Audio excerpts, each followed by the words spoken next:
Shalom, saudara-saudara yang dikasihi Tuhan Yesus Kristus.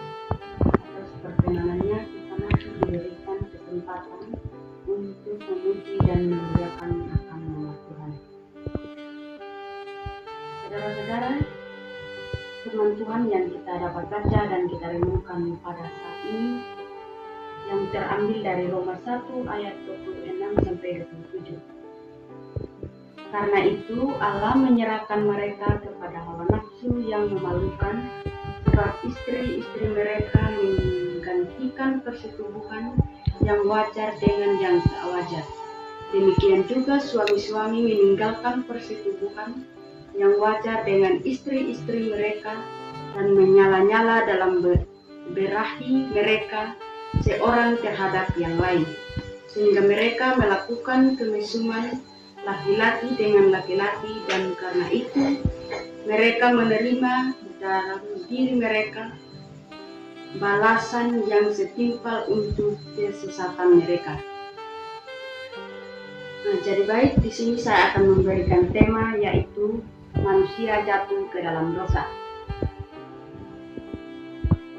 Roma 1 ayat 26 sampai 27 merupakan ayat yang berbicara tentang konsekuensi dari menggambarkan bagaimana manusia yang awalnya diciptakan menurut gambar Allah, menolak untuk memuliakan Allah dan malah menghormati dan menyembah ciptaan daripada penciptaan.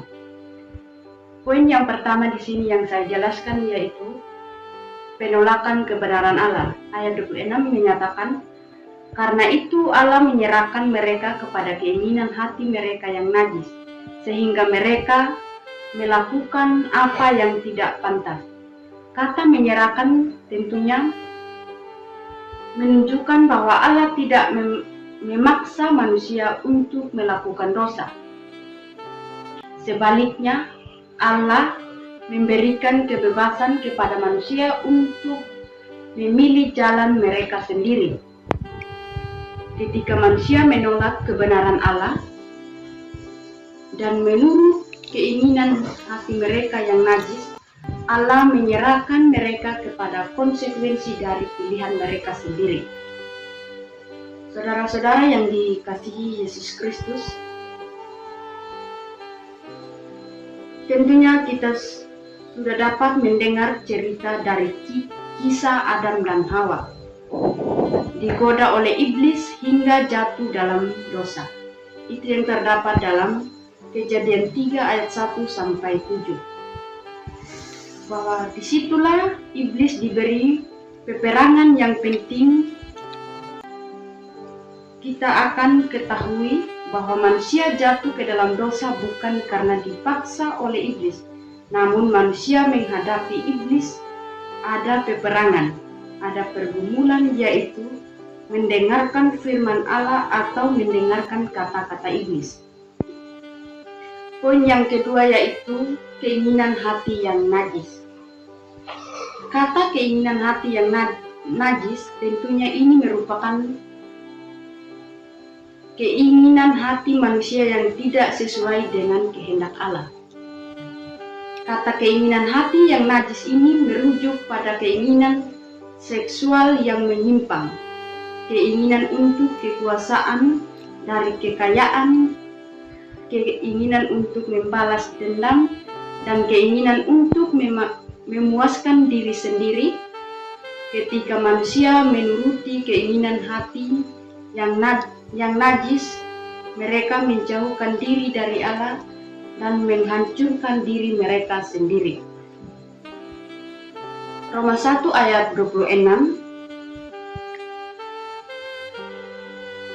menggambarkan konsekuensi dari menukar kebenaran Allah dengan kebohongan dan menuruti hawa nafsu mereka sendiri.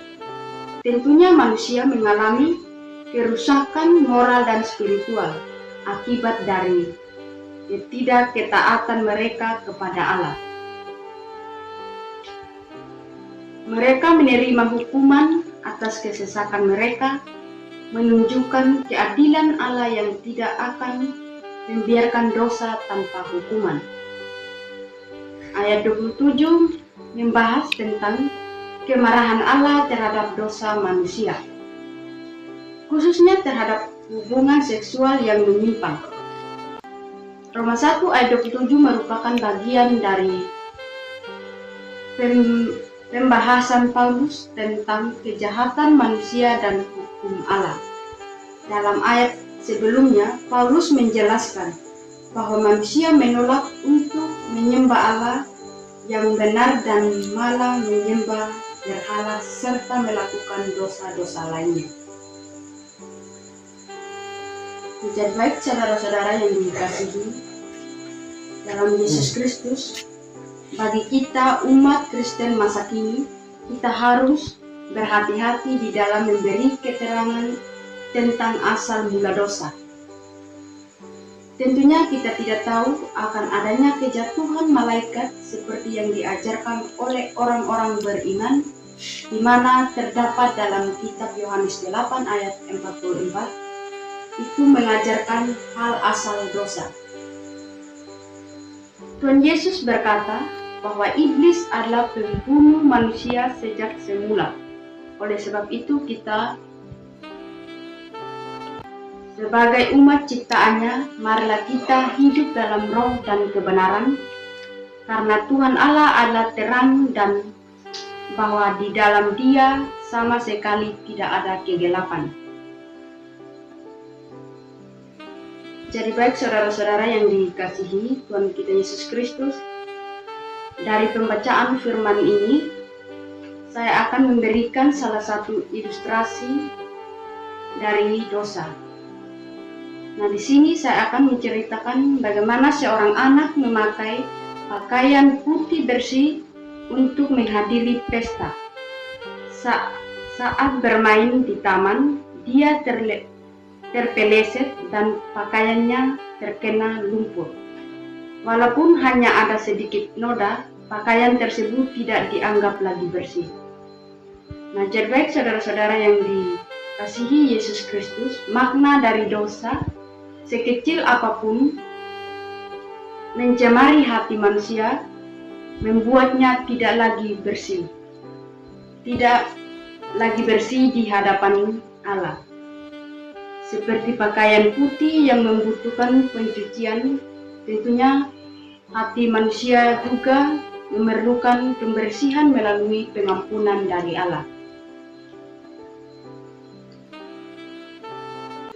Dari Roma 1 ayat 26-27 di sini saya akan menyimpulkan pesan moral dan spiritual dari meninggalkan kehendak Allah. Ini menggambarkan bagaimana penyimpangan manusia dari kebenaran Allah membawa kepada kehancuran hubungan manusia yang alami dan harmonis. Ini adalah bagian dari peringatan Paulus mengenai pentingnya hidup sesuai dengan kehendak Allah. Jadi baik saudara-saudara yang dikasihi Yesus Kristus, kita sebagai umat ciptaan Allah, marilah kita hidup dalam kehidupan yang harmonis. Demikian pembacaan firman Tuhan. Shalom.